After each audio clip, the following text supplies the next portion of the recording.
Opinião livre aqui no restaurante indiano Charim, qualidade em gastronomia indiana no sul do Brasil. Felipe Neri 332, nós estamos aqui nesse ambiente maravilhoso, aconchegante do Charim, e eu tenho a satisfação de receber o vereador Ricardo Gomes, prezado amigo de longa data. Tudo bom, Diego? Tudo bem? Prazer te receber. Obrigado pelo convite, muito bom estar aqui. Ambiente realmente espetacular e vamos lá. Foi presidente do Instituto de Estudos Empresariais, é um advogado bem-sucedido, que em determinado momento da sua vida, no ano passado, decidiu fazer aquilo que muita gente pensa, mas acaba não fazendo. Sei lá, se por falta de coragem, por medo, até por desprezo pela situação política, mas o Ricardo decidiu se tornar vereador, concorreu, venceu, fez uma bela votação para a Câmara de Vereadores, com uma proposta liberal, tá? Liberal. Diminuição do Estado, enxugamento da máquina, racionalidade tributária, essas coisas que os liberais, que durante muito tempo foram chamados de chatos, né? E que têm razão em defender, sempre bateram nessa tecla, e o resultado está aí. Se tivessem feito tudo isso há décadas, o Brasil seria outro, né, Ricardo? Não estava nessa situação que está agora. Né? A gente fez tantos erros históricos, né? Tantas benesses com o dinheiro dos outros, né? Gastando, tributando, sempre achando um caminho para tirar mais dinheiro do povo, e chegamos nessa situação, né? O Estado, municípios quebrados, os estados quebrados, a União quebrada, o país não entrega o básico de serviços públicos, né? E nós vemos essa fantasia de que, tinha uma frase do Bastiat, né? O Estado é a fantasia através da qual todos querem viver às custas dos outros. E é isso, eu resolvi, sempre fui um liberal, tive uma experiência fundamental no Instituto de Estudos Empresariais, organizando também o Fórum da Liberdade, e nessa janela de oportunidade que se abriu no país, acho que com toda essa reviravolta que o país viveu de 2013, 14, 15, achei que nas eleições de 2016 tinha espaço para um liberal que quisesse concorrer. E eu sempre gostei de política, e como tu disseste, nunca tive coragem de participar. O sistema político brasileiro é hostil à entrada de novas pessoas, pelo menos aquelas que prezam, como eu prezo, pela sua imagem, né? Claro. Tem um nome a zelar. O sistema político está corroído e quase espanta as pessoas. Mas eu entendi, como outros entenderam, que tinha uma janela de oportunidade, que tinha uma chance da gente fazer uma diferença real, de participar a partir dos nossos valores, e não abrindo mão deles.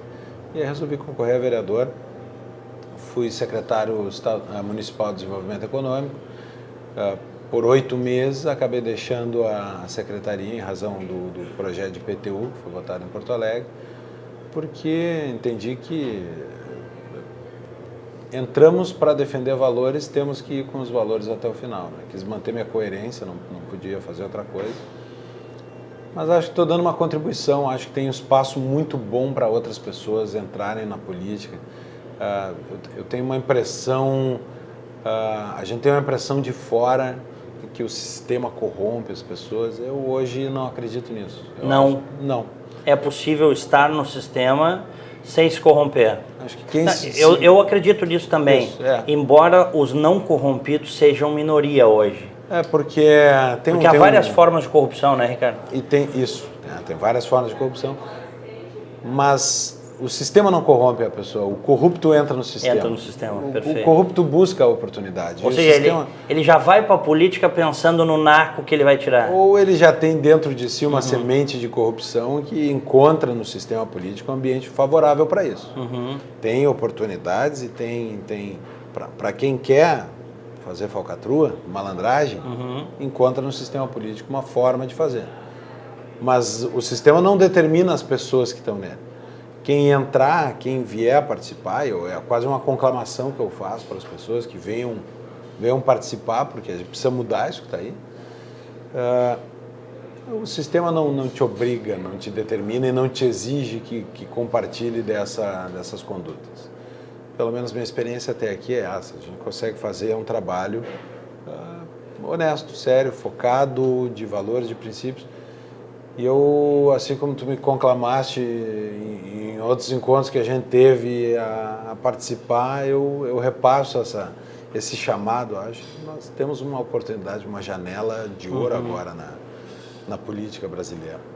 O sistema, as pessoas que estão aí estão desgastadas, tem uma exposição pública do grau de corrupção a que nós chegamos. E, pela mesma forma, tem uma carência de ideias, uma carência de novos projetos, uma carência de reformas do que se tornou a política, né? Então, acho que tem um espaço muito bom para pessoas sérias entrarem e participarem. E acho que é a última esperança do Brasil.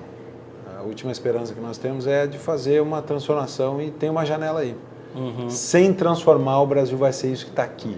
Um país violento, um país corrupto, um país de desperdício, sem produtividade, de alta carga tributária, onde as pessoas são empobrecidas pelo Estado. As pessoas que têm sucesso na vida hoje estão olhando para o aeroporto para escolher um país para ir morar. Então, precisam reverter isso. E eu vejo um caminho, não acho que o único caminho de reversão seja a política, mas sem reverter a política já não consegue reverter o resto. Tem um monte de coisa para fazer no país e a política é uma das coisas que precisa ser reformada. Ricardo, tu tiveste então 8 meses, né, na Secretaria de Desenvolvimento, foste aclamado, vamos dizer assim, por boa parte dos empresários, dos empreendedores, daqueles que querem uma cidade melhor, como uma oxigenação na área pública e com méritos, né? Eu fui um dos que, e não me arrependo de ter dito, que a Prefeitura ficou melhor com a tua ida para a Secretaria de Desenvolvimento. O que tu viste lá nesses 8 meses, né, que te decepcionou e que se tu pudesse, tu mudarias, tu farias diferente? Eu entrei com uma expectativa muito grande de fazer uma transformação rápida. E a minha grande desilusão, talvez, tenha sido achar que a gente conseguiria ditar o ritmo das coisas no serviço público. Só que tem coisas que estão muito enraizadas por gerações. A nossa legislação é arcaica, é travadora da iniciativa no meio público. Então, a minha grande decepção foi sentir que, por mais que nós tivéssemos uma visão para a Secretaria, que eu acho que é o que provocou esses elogios com relação à mentalidade, que a gente tinha uma filosofia de secretaria, uma visão de secretaria, de diminuir a burocracia, de enfrentar a carga tributária, de simplificar a vida do empreendedor, tornar Porto Alegre uma cidade menos hostil para o empreendedor. Sabendo, reconhecendo que o Estado, e no caso o município, é uma carga que o empresário tem que carregar.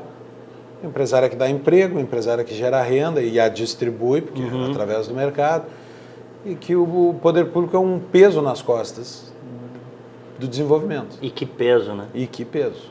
Nós tínhamos essa visão. E tentamos implementar isso. E, em certo grau, conseguimos, mas não com a profundidade que eu esperava. Alguns projetos não se consegue arrancar, algumas ideias são boicotadas, literalmente. Boicotadas mesmo. Existe uma resistência, existe uma resistência muito grande. É natural do ser humano resistir à mudança. Para fazer uma mudança cultural profunda, primeiro formar uma equipe de alto nível leva 1 ano trocando as peças. Quando não se consegue trocar as peças, eu sou um crítico da estabilidade no setor público, acho que isso é algo que acomodou o funcionalismo. Nós encontramos bons funcionários que precisavam de um estímulo, tentamos dar estímulo, mas encontramos também bons funcionários que não queriam estímulo e deixaram de ser bons. Poderiam ter sido bons, deixaram de ser bons. A estabilidade dá uma acomodação para o serviço público, dá uma ausência de coesão na gestão. O prefeito pensa uma coisa, o secretário pensa a mesma coisa, os diretores pensam a mesma coisa e a máquina pensa o que quiser. isso E se a máquina quiser, ela trava. Para tudo. Em nenhuma organização grande, a Prefeitura de Porto Alegre tem 26 mil funcionários, o gestor maior consegue estar de olho na execução dos procedimentos diários. Ele consegue fazer um planejamento e conduzir isso, mas não executá-los e fiscalizá-los pessoalmente. Isso quer dizer que tem uma parte fundamental da entrega para o cidadão que é feita no terceiro, quarto escalão da Prefeitura. E que são técnicos estáveis, que nem sempre querem implementar o que a administração quer. Às vezes querem, nós tivemos casos de pessoas que queriam. Mas a estabilidade é uma ferramenta, é um meio que permite essa desconexão. Claro. Isso foi uma coisa que te frustrou? Me frustrou porque quando a gente não consegue implementar as coisas, porque há uma resistência da máquina em mudar, é claro que todas as falas e toda a boa intenção não se consegue realizar. Isso é frustrante, né? Porque nós precisamos de mudança. Nós precisamos de menos burocracia, menos carga tributária. É algo, assim, se vê na realidade a falta que isso faz. Então, é angustiante perceber que existem bilhões de reais nas prateleiras da Prefeitura esperando uma ação do município para poder acontecer, para poder gerar emprego. Vou dar um exemplo, tem mais de 1.200 processos administrativos de licença de construção na Prefeitura. Parados? Parados. Andando. Alguns andando, outros parados. No ritmo da Prefeitura. Alguns projetos que nós enfrentamos tinham 5, 6, 8, 10, 12 anos tramitando dentro da Prefeitura. Meu Deus. Projetos que trariam emprego, desenvolvimento, renda, que é o fundamental, e o secundário, que é IPTU, ITBI, isso é o secundário. O principal é a economia das famílias. Isso poderia tirar. Fizemos uma conta aproximada, um cálculo. Tem 2 Copas do Mundo nas prateleiras da Prefeitura. O investimento em Porto Alegre na Copa foi de 3 bilhões, se não me engano, e tem 6 esperando para acontecer em construções em Porto Alegre. É uma coisa muito frustrante não se conseguir liberar isso num prazo de 2, 3 meses. Tem que trabalhar com previsões de, olha, se a gente fizer um milagre, vai sair em 2 anos. Isso para o empreendedor é um desastre. Claro. O empreendedor compra um imóvel, quer dizer, está com o dinheiro no banco, está rendendo. Comprou um imóvel, parou de render.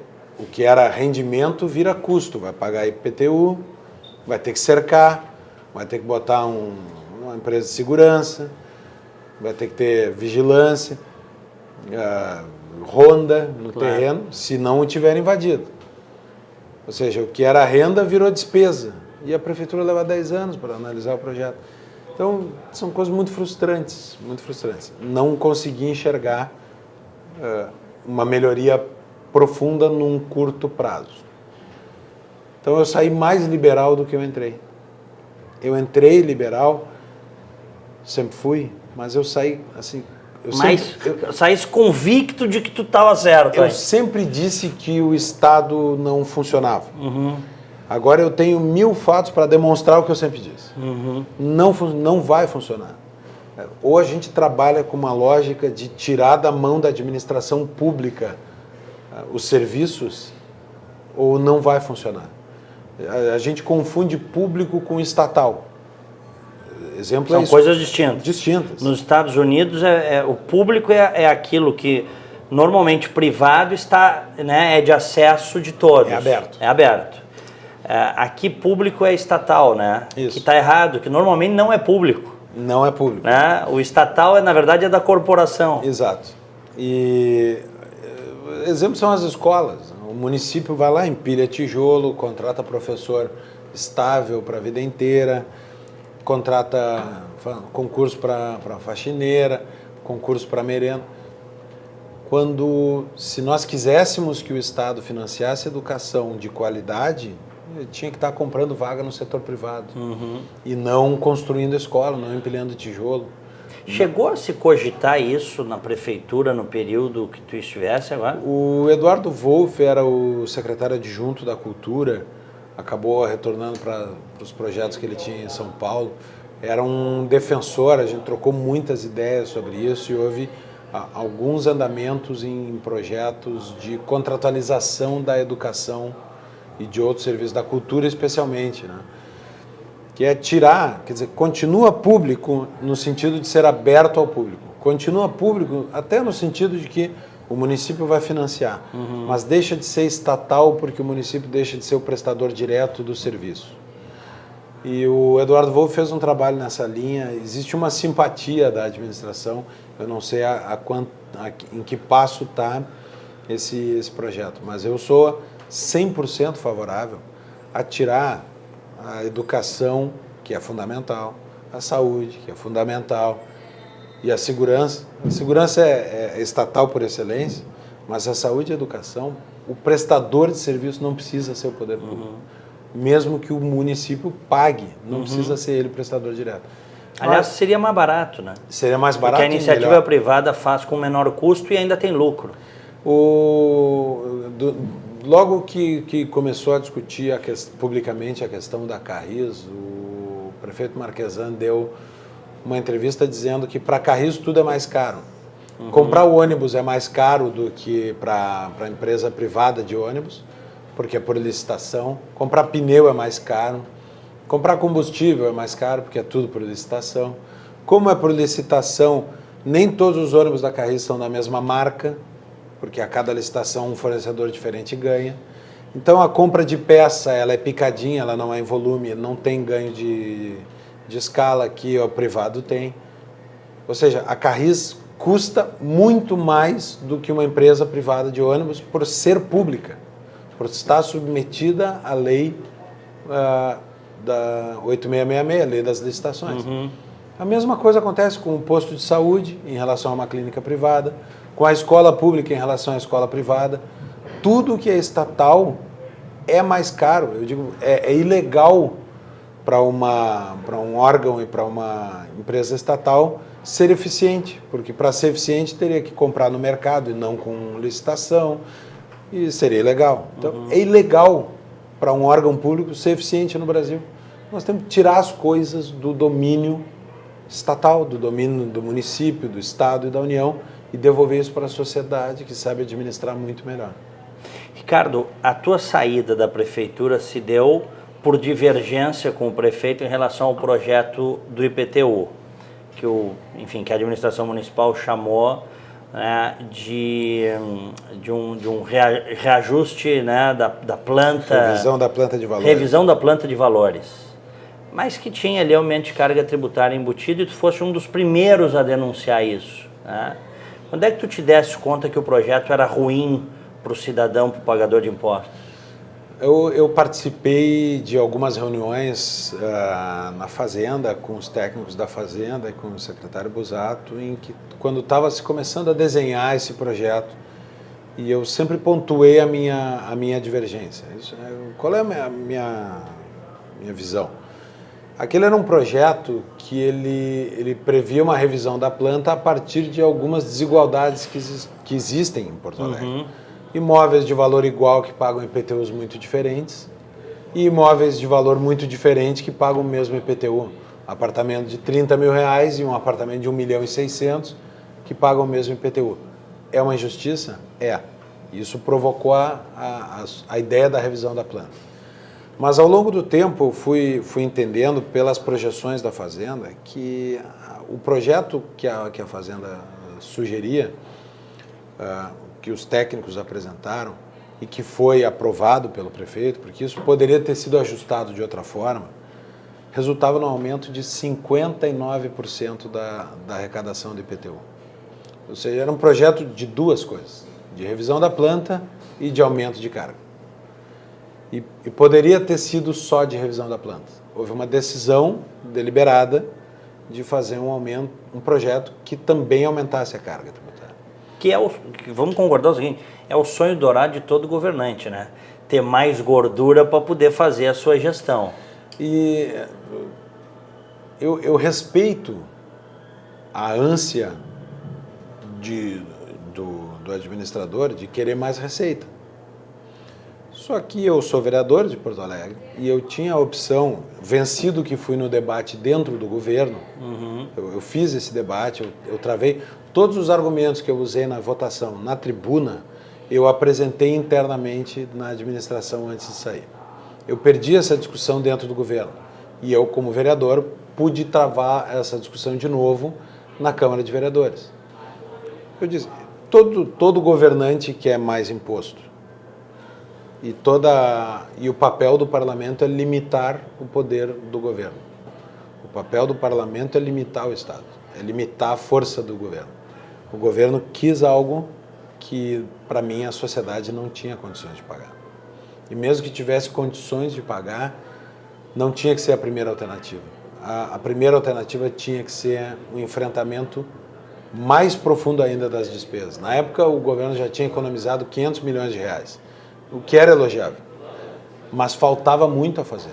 Nós temos a Procempa, tem a Carris, tem a EPTC, tem empresas municipais que poderiam ser vendidas, tem bens do município para vender, tem cortes mais profundos na administração. E tem um outro aspecto. O município de Porto Alegre estava batendo no limite prudencial da Lei de Responsabilidade Fiscal. Quando a lei começa a exigir que o município tome medidas mais drásticas para a contenção das despesas. A mesma coisa aconteceu no governo do Estado. Se a cada vez que se chega no limite prudencial para cortar despesas, a gente aumenta a receita, nós vamos sempre continuar aumentando a despesa, aumenta a receita, aumenta a despesa. Onde é que isso vai parar? Vamos parar no que nós já temos hoje. A carga tributária brasileira... Insuportável. Insuportável, nível europeu. Só que a nossa renda não é de nível europeu. Então, essa foi toda a discussão que eu travei dentro do governo e travei na Câmara também. Nós temos uma sociedade empobrecida pelo excesso de carga tributária. Eu não vou fazer parte de um aumento dessa carga. O impacto que isso tem nas famílias é gigantesco. O aumento era, do projeto, 288 milhões de reais. Eu era secretário do Desenvolvimento Econômico. Isso é, são 288 milhões de reais que sairiam do consumo das famílias. Isso, ao fim e ao cabo, sairia do restaurante, do supermercado, da padaria, da farmácia, porque as famílias iam deixar de gastar para entregar para a prefeitura. Isso tem um impacto no nível de emprego, isso tem um impacto no volume do comércio, isso tem um impacto no número de lojas que fechariam, tem um impacto negativo o lugar para onde o dinheiro não vai para ir para o governo. Então, achei impossível drenar da sociedade 288 milhões. A esquerda fala muito em concentração de renda, né? O grande concentrador de renda no Brasil é o Estado brasileiro. Eu disse isso para um vereador essa semana, conversando no plenário. O vereador disse, ele disse assim, tu acredita na perfeição do mercado? Eu disse, não, o mercado é cheio de falhas, é cheio de problemas, o capitalismo não é perfeito, como os homens não são perfeitos, mas o governo é pior. Perfeito. O governo é pior. Os homens são imperfeitos, vai dar todo o poder para um homem só.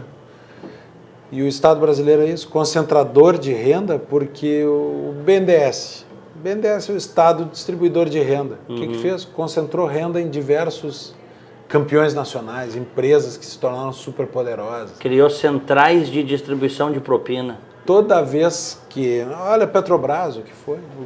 Esse maior escândalo de corrupção da história. Tem gente bilionária morando no exterior com o que roubou da Petrobras.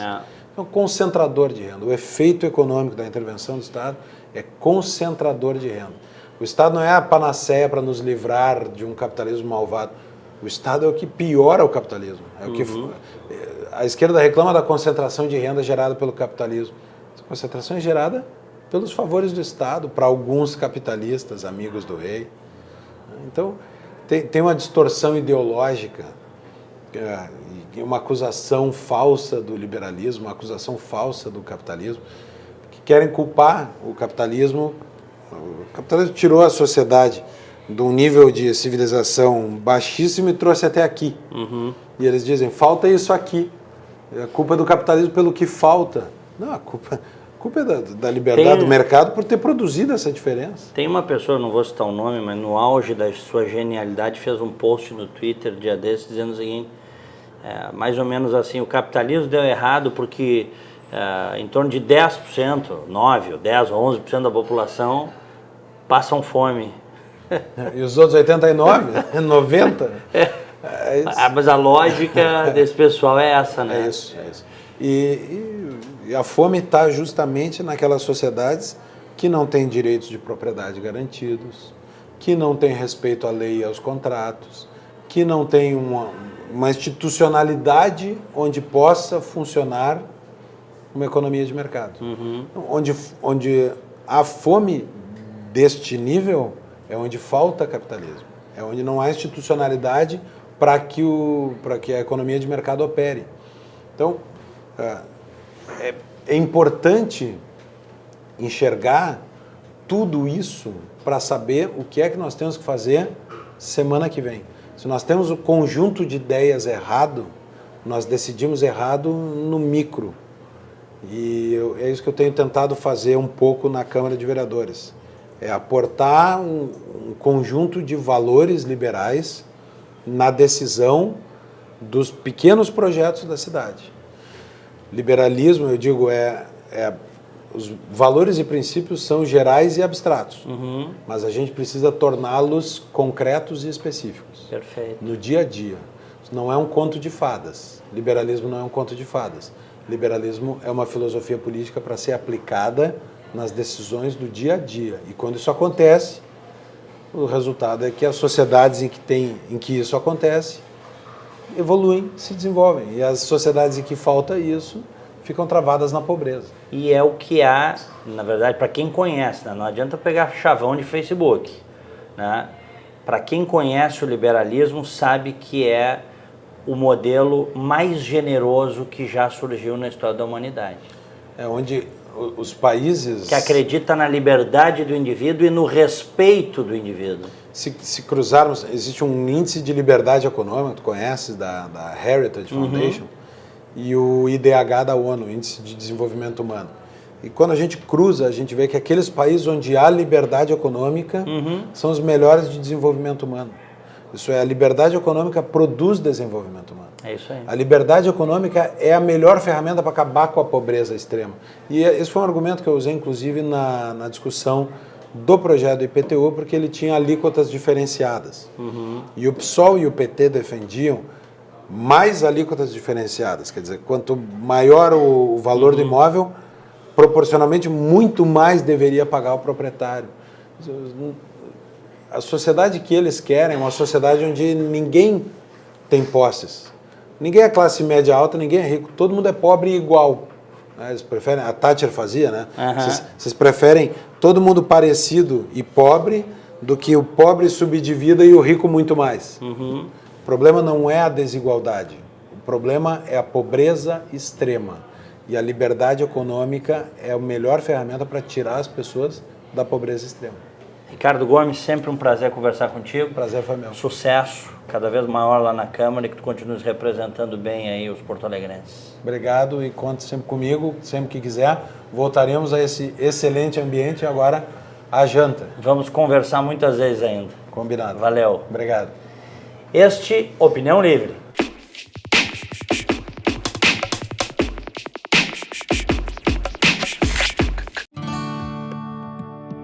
Todo dia é um novo desafio. Acordar cedo, trabalhar até tarde, não fechar ao meio-dia. Feriado não é descanso, é oportunidade. Pedido após pedido, venda após venda, a gente sabe como você se sente. Melhor que isso, a gente trabalha para você se sentir mais seguro, mais preparado, mais forte. E para isso estamos sempre prontos para representar o varejo. Precisa de ajuda a qualquer hora? A gente dá uma força. De ajuda para agilizar a papelada? A gente dá uma força. Precisa crescer? Já sabe, a gente dá uma força para você, para sua loja, para o seu futuro. Porque a gente faz o varejo mais forte. Cindy Lojas Porto Alegre, 80 anos.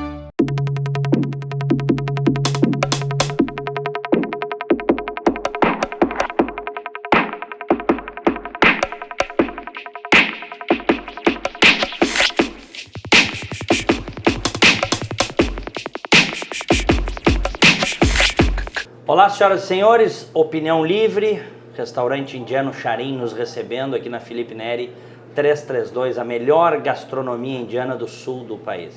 Eu tenho a satisfação de conversar agora com o meu colega de Grupo Bandeirantes, César Cidade Dias. César, tudo bem? Diego, que prazer. Prazer te receber. Um homem multiplataformas, né? Hoje aqui a gente que cruza bastante na Bandeirantes, hoje aqui um prazer estar contigo mais uma vez. Sempre é um prazer estar contigo. Todo meu. Eu já, antes de te conhecer pessoalmente, te admirava como dirigente, depois como empreendedor na área esportiva, como comentarista, até que tu acabasse fazendo comentários no programa que eu tenho a honra de apresentar na Band News. Isso aí é uma longa história, Porto Alegre é pequeno, na verdade. É verdade. A gente já disseram, inclusive, que a gente era irmão. Exatamente. Vocês não são irmãos, vocês são tão parecidos. Qual seria a semelhança? Isso, tem semelhança. Eu não consigo entender muito. Eu acho que é a barba, né? A barba. Eu acho que é a barba. Eu acho que é a barba também. Mas é um prazer, porque a vida da gente, Porto Alegre vai sempre colocando a gente em caminhos legais. O Grêmio nos colocou, agora a Bandeirantes nos coloca. É sempre um prazer poder estar interagindo aí contigo e sabendo de como as coisas caminham. A vida a gente nunca sabe o outro dia. Então é tão legal a gente cultivar essas amizades, e a gente conseguiu fazer isso. Eu consegui ter muitos amigos e muitos que a gente cruzou na vida, e agora estamos nós todos os dias juntos. Sem dúvida.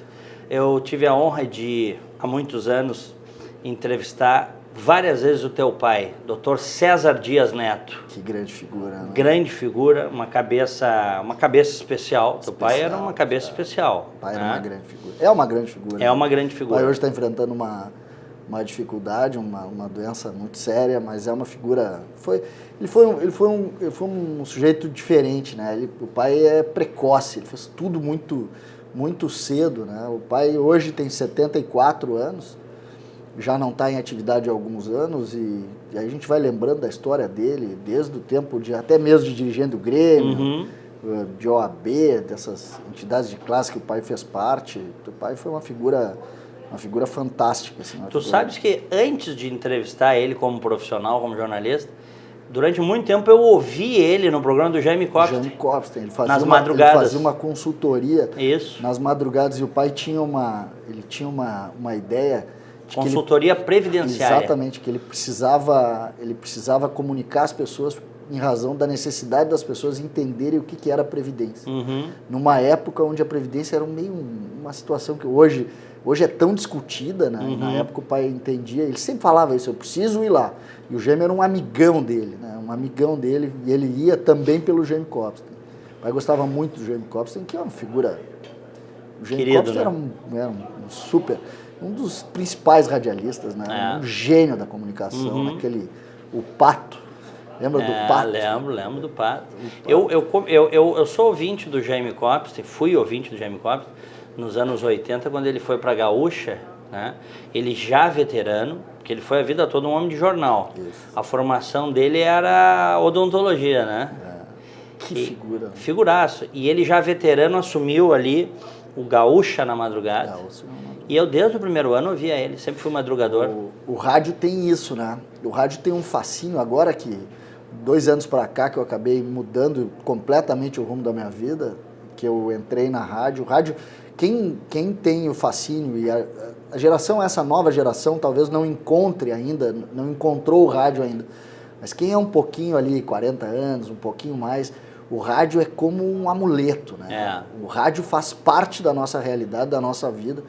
E eu tenho orgulho de dizer que o rádio sempre foi um grande companheiro, um grande parceiro que eu tive durante toda a vida, porque o rádio ele te envolve de uma maneira que tu consegue fazer aquela relação de tu tentar entender o que está acontecendo, de tu poder conhecer muitas pessoas, mesmo sem ver. O rádio fez isso com a gente. E até isso, apesar do pai, a minha vocação ter ido para um outro lado, o pai tinha o rádio também muito forte na vida dele, esses programas. Depois fez também TV, aquela coisa da TV Cultura que ele fazia também comentário na área. Meu avô, por exemplo, ele também ele escrevia uma coluna no Correio do Povo, semanal. A gente tem uma área de comunicação, tem uma parte curiosa da minha vida. A minha família, ela quando chegou no Brasil, quem chegou no Brasil foi Antônio Joaquim Dias, um português. Ele chega por Rio Grande e ele passa por Pelotas. E eu acho que muito da minha relação com a comunicação, ela vem daí. E ele em Pelotas, ele funda o primeiro jornal de Pelotas e a Biblioteca Pública de Pelotas. Antônio Joaquim Dias. Ele morreu com 44 anos. É o novo, né? Aí ele tem 2 filhos, um é o César Dias, que é o primeiro César Dias. Eu sou o 7º César Dias. O primeiro César Dias. E aí eles acabam optando pela área do direito. O primeiro que sai da área do direito sou eu, que vou para a área do marketing e agora na área de comunicação. Não quisesse saber de direito? Eu estudei bastante, eu brinco que eu fiz 3 faculdades, né? 3 faculdades no direito, que eu fiquei 18 anos lá, né? Foi uma coisa que até eu absorver e falar que não dava, demorou. Claro.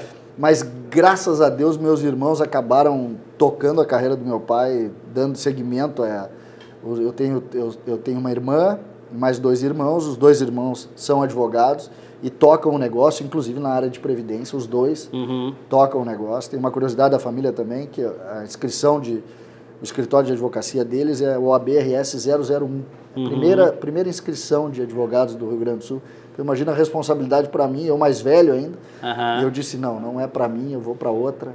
Toquei outra, dei uma... Durante muito tempo eu brincava que era assim, antes de eu dar certo, antes de eu ganhar algum tipo de visibilidade, eu era louco por ter largado aquilo. Aí quando tu acerta, tu passa a ser visionário, rapidamente. O louco pro visionário é um caminho. Aí tu fica mal de dinheiro, tu volta a ser louco.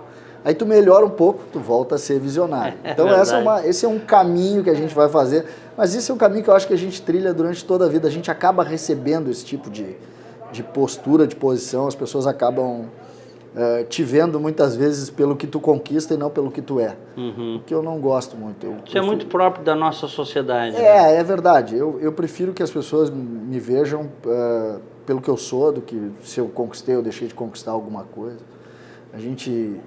Existem coisas, por exemplo, pode medir alguém pela conta bancária, ou não pode medir alguém pela visibilidade que ela tem que medir pelos atos que ela toma, pelas opiniões que ela tem, pelas pessoas que ela agrada, ou pelas pessoas. Isso aqui, para mim, a única coisa que a gente leva da vida é isso. E eu acho que nesse ponto a gente conseguiu construir coisas legais, a minha família construiu coisas muito legais e eu fico feliz com isso, fico muito feliz com isso. E isso é um caminho, né, que a gente sabe como é importante o caminho da família nisso. Claro, né? A família é fundamental nessa construção, né? Seja a minha mãe mesmo, tem também uma história muito legal de vida, meus avós maternos da mesma maneira, são famílias, a geração dos meus avós são gerações ainda que estavam chegando no Brasil, os pais deles chegando no Brasil, tiveram que se adaptar ao Brasil, tem uma parte italiana, uma parte alemã, uma parte portuguesa, então a gente acaba juntando isso, mas a gente tem que colher as coisas mais interessantes e tentar levar isso, que é a única coisa que de fato a gente pode levar. César, tu és um profissional em ascensão na crônica esportiva. Eu diria que hoje um dos grandes nomes que nós temos na crônica esportiva do Rio Grande do Sul. Quem ouve a Rádio Bandeirantes, quem ouve a Rádio Band News, quem te acompanha nos teus comentários, percebe isso. E eu acho que fundamentalmente, não só pelo teu conhecimento do futebol, né, sistemicamente falando, a tua visão do jogo, do futebol e tal, mas porque tu já estivesse lá, fosse dirigente. Então tu trazes uma outra bagagem. Antes propriamente da gente entrar no que tu fazes hoje, essa ligação com o futebol vem do teu pai. Vem da família do meu pai. Meu avô foi... É anterior a ele. Meu avô foi diretor jurídico do Grêmio no final da década de 40 e início da década de 50. Então é uma história antiga. Tem até um caso curioso que a gente está vivendo isso de certa maneira hoje. o vô foi o advogado que conseguiu desapropriar a área que hoje é do Olímpico. Era uma vila ali. E ela virou o Olímpico, quando foi construído ali, ele que faz todos os processos de desapropriação ali. Desatou os nós. Isso, uma desapropriação é uma coisa complexa. Eu acho que na época não deveria ser tão mas era. No como Brasil, hoje, qualquer coisa sempre foi complexa. Pode ser. Aí Teu avô... o vô passa pro pai isso, o pai também na área jurídica, e aí chega a minha vez. Eu fui conselheiro, comecei trabalhando... ajudando o Grêmio em tudo que podia, só que eu sempre na área do futebol, na área do marketing, na área do futebol, mas basicamente na área do futebol. Eu fui dirigente das categorias de base, trabalhei como conselheiro, que é um trabalho que eu sempre brinco que o conselheiro do Grêmio hoje virou uma situação diferente do que era no meu tempo. Hoje eu já não sou mais conselheiro. O conselheiro do Grêmio, ele era formado antigamente por quem prestava serviço para o Grêmio. Então, ajudava o Grêmio a ajudar. Bom, agora tu está habilitado a ser conselheiro. Hoje tu presta serviço para um grupo político e tu vira conselheiro. Tu não, muitas vezes o cara não sabe nem a porta do estádio onde é e é conselheiro do Grêmio. Então aí fui pro departamento de futebol de base, trabalhei com figuras espetaculares que prestam serviço para o Grêmio há muitos anos e as pessoas mal conhecem. Um grupo muito já falecidos, como Rochinha, que eram daqueles homens de base mesmo, por exemplo. Dali saiu o Ronaldinho, dali saiu toda aquela geração, Carlos Miguel, Mabilha, Danley, um trabalhador. Foi um time criado na escolinha que assumiu a base, então eu consegui trabalhar com pessoas maravilhosas, Cacalo, trabalhei com o presidente Koff, trabalhei com Paulo Odoni, trabalhei com muitas pessoas muito legais, Raul Regis Freitas Lima. E isso vai te dando, assim, me deu uma experiência numa área que é muito emocional, é muito forte, porque mexe com... Ali, por exemplo, imagina só, Fernando Crefeld eu peguei pouco, mas meu pai pegou muito. Imagina tu pegar toda, na época, a elite de Porto Alegre, comandando os clubes como comandavam, sem nenhum interesse financeiro, nada, era uma coisa... Eu brinco com as pessoas, pô, que legal, tu trabalha no Grêmio, né? Tu ganha dinheiro. Não. Os caras botavam dinheiro no clube. Botava. A conta era fechada diferente. Era. Então, por exemplo, a gente viu isso, eu vivi isso, nasci dentro desse ambiente. Ô César, o salário de um atleta hoje, top, era o orçamento do clube. Sem dúvida. Inteiro do clube? Sem dúvida, muito mais até, muito mais. Hoje, por exemplo, nem falo hoje, pega 15 anos atrás... um pouquinho mais do que 15 anos atrás, 20 anos atrás, eles fechavam a conta no fim do ano. Esses dirigentes se reuniam e diziam o seguinte, eu tenho uma história curiosa, que meu avô, parte de mãe, foi vice-presidente de administração do Inter. Então teve um momento da minha vida que o meu pai era vice-jurídico do Grêmio e meu avô vice de administração do Inter, o pai da mãe. Tu vê. Então é um ambiente emocional. E eles se reuniam no fim do ano para fechar as contas dos clubes. Eles não deixavam passar, para fechar o 13º ali, era assim. Então é uma realidade diferente, eu me criei aí. E para mim é muito difícil hoje entender diferente. Eu até acho que eu sou um pouquinho veterano para isso. Eu tenho um pouco de dificuldade de entender esse novo momento, assim. Eu ainda sou do tempo onde as coisas tinham que ser resolvidas dentro do clube. Hoje a coisa mudou, hoje ele é mais inclusivo, hoje quem participa de movimentos tem mais espaço. Naquela época era muito mais em cima dos relacionamentos, das coisas um pouco diferentes. Apesar de eu ter 48 anos, eu estou no Grêmio desde o dia que eu nasci praticamente, mas assim, vivendo a vida política desde os 18, 19 anos, que é um tempo, nada, 30 anos atrás. Então é uma realidade que foi mudando isso foi modificando. Reuniões, por exemplo, dessa turma, Nelson Almeida, que eu esqueci, uma figura, talvez a minha grande inspiração do ponto de vista de diretoria de futebol, divisão de futebol, Nelson Almeida, que agora está fazendo 40 anos, por exemplo, que o Grêmio conquistou o título gaúcho de 77, ele foi o responsável pelo departamento de futebol, talvez seja uma das principais inspirações que eu tive. Então a gente vai pegando essas coisas, só que aí entra o teu lado, né? O lado da emoção, que talvez seja o grande segredo disso. Tu não pode perder essa emoção, não pode perder. Hoje no comentário continua a mesma coisa, a emoção eu não perdi. Eu vivo com a emoção muito forte. Só que eu perdi um pouco dessa relação de, vamos dizer assim, de ter sempre a bandeira na frente. Eu acho que a bandeira que a gente tem que ter é a bandeira da opinião. O que tu vê, tu tem que dizer. Isso quando tu é dirigente e hoje principalmente, porque tu tem a responsabilidade de comunicar o que tu pensa. Agora, César, esse negócio assim, Grêmio e Inter, aqui o negócio é acirrado. Enfim, o futebol é acirrado, né? A coisa de torcidas, de clubes em qualquer lugar do mundo. Mas aqui a nossa realidade é dupla Grenal. A famosa grenalização. A grenalização, que depois se expande até para outras coisas, para começou política. Antes, começa com Chimangos e Maragatos. Bem observado. Antes do Grenal. Bem observado, exatamente. A dúvida é a seguinte, a minha pergunta para ti é a seguinte, como equilibrar? Porque um comentário é mais ou menos como falar de política. Desagrada. O segredo, o meu segredo, que eu não sei se está certo ou não, mas é a forma que eu precisei, foi como eu tentei resolver essa pergunta. Eu só falo o que eu vejo. E eu não posso ter amigo. Esse é o segredo. Sabe que... Eu falo o que eu vejo, porque futebol, a coerência do futebol, ela é, às vezes a bola bate no ombro e o sujeito vê mão. Mas se eu vi ombro, eu tenho que dizer que eu vi ombro. Claro. Tem gente que vê mão... Embora toda a torcida esteja dizendo foi mão. Mas eu vi bater no ombro. Como acontece em vários lances, tu vê duas pessoas olharem o mesmo lance de forma diferente. Então o segredo é esse. E principalmente, tu não pode ter amigo. Sabe que essa tua frase aí que tu não tens amigo no futebol, né? Pra poder opinar, ela não é original. Não deve ser, não sei quem falou, não, mas que interessante isso que tu está dizendo, talvez, porque eu acho que vai ao encontro da independência e o cara precisa ter para opinar.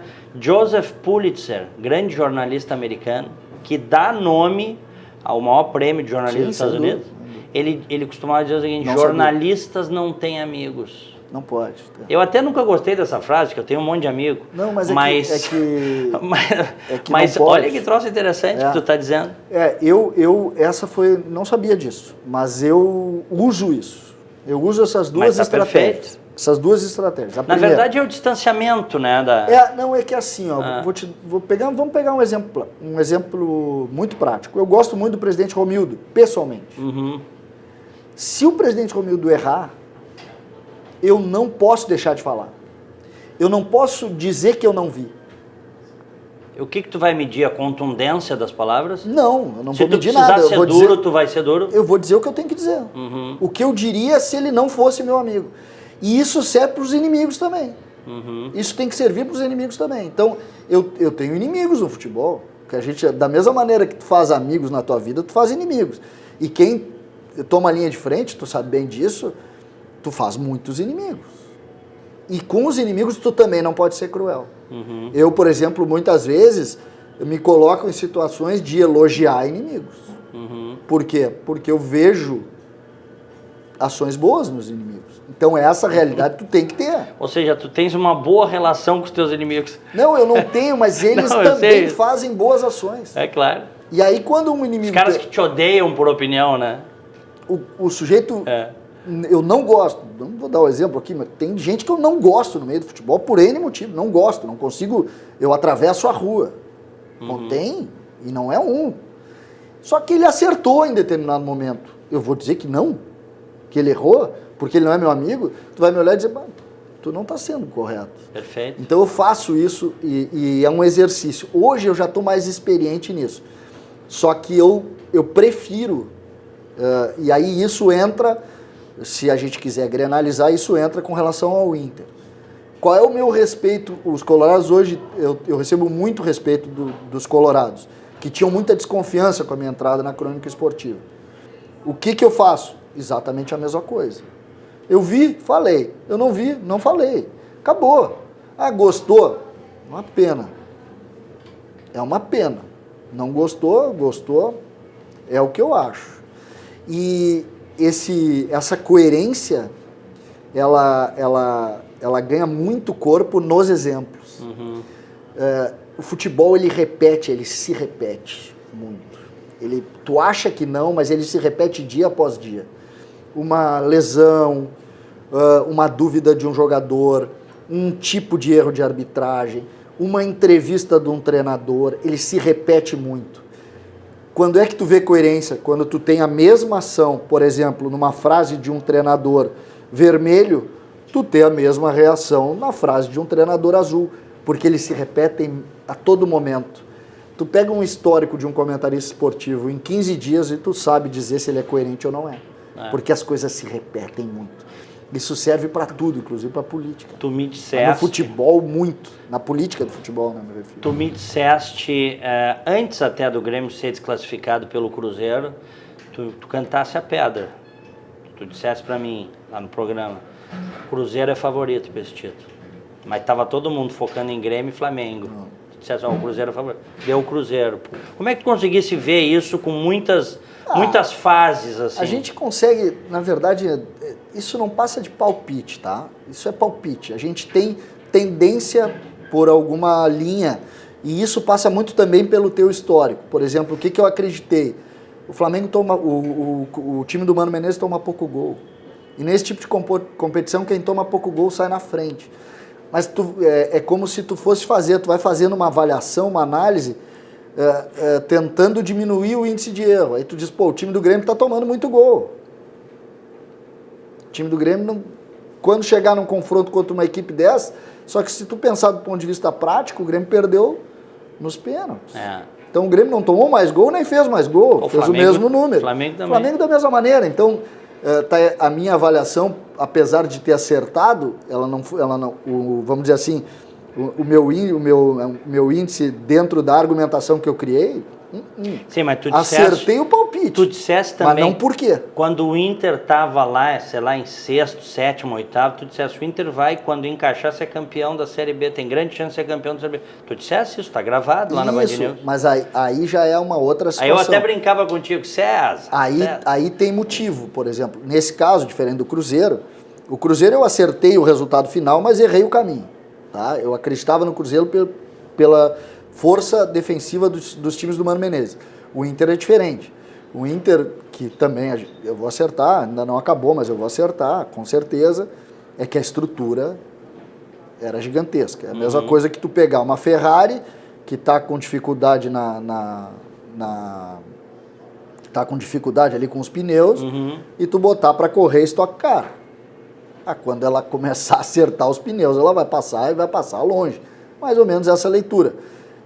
Claro, uma figura diferente, mas mais ou menos a mesma leitura. Já o Cruzeiro, um palpite que eu acertei, não precisa nem valorizar. Bom, quem quiser acompanhar o César Cidade Dias, enfim, Rádio Bandeirantes, Band News de manhã, no Band News primeira edição, comentário esportivo de segunda a sexta. E música às vezes também, né? Música às vezes também. Às vezes política. Isso, de tudo um pouco. Deixou o microfone aberto, eu falei. Rádio Bandeirantes, FM 94,9 AM 640, entre outros espaços no Toque de Bola, né, que começa ao 12h30 e vai até as 2 da tarde. Antecede o Rádio Livre. Isso, junto com o Paulo Brito, Vianney Carlé, Cláudio Duarte, Mr. Duarte, P, o Pi, Alex Bagé. Bagé, uma turma boa. Timaço. O programa está realmente muito bom. Tá mexendo com as estruturas. E nas jornadas esportivas, né? E você, sem dúvida, é um sujeito em ascensão, não só porque eu acho, pelo que eu tenho ouvido aí. O feedback está ótimo. Sabe que eu fico muito feliz, Diego. Principalmente, eu te disse isso. Quem consegue, eu já me sinto um grande vitorioso pelo fato de conseguir. Imagina, eu há 2 anos atrás, sequer imaginava poder dividir um programa de rádio contigo, que é uma figura lendária do nosso jornalismo. Então, para mim, receber elogio de ti, eu sei que tu é meu amigo, eu sei que tu gosta de mim, mas é muito importante, porque o crescimento a gente faz fazendo amigos, fazendo relações e podendo passar boas mensagens para as pessoas. Eu acho que o que a gente precisa hoje é de boas mensagens, e isso, vindo de ti, me deixa muito feliz mesmo, fico muito feliz. E estar aqui também é muito legal poder dividir essa mesa contigo aqui nesse lugar, é muito legal, estou muito feliz. Satisfação te receber. Valeu. Falamos mais vezes. Todo dia. Opinião Livre de hoje.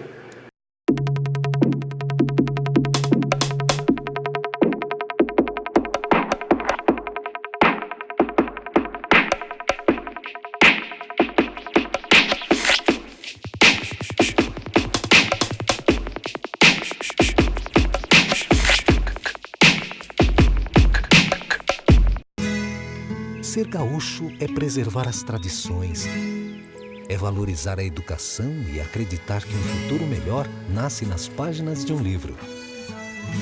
É nossa tradição trabalhar duro. Temos orgulho do suor que escorre do rosto. Ele reconforta a alma e sedimenta uma vida digna. É nossa tradição valorizar o passado para desenvolver o futuro. CMPC Celulose Rio Grandense. Desenvolvimento é a nossa tradição. A vida é assim. Chove, faz frio, acaba a luz. A vida é assim. Chove, faz frio. E quando você menos espera, acaba a luz. A vida é muito melhor quando você está bem acompanhado. E é isso que inspira a Unimed a estar sempre do seu lado, cuidando de tudo para que cada um dos seus planos comece a ser realizado hoje mesmo. Cuidar de você. Esse é o plano. Unimed.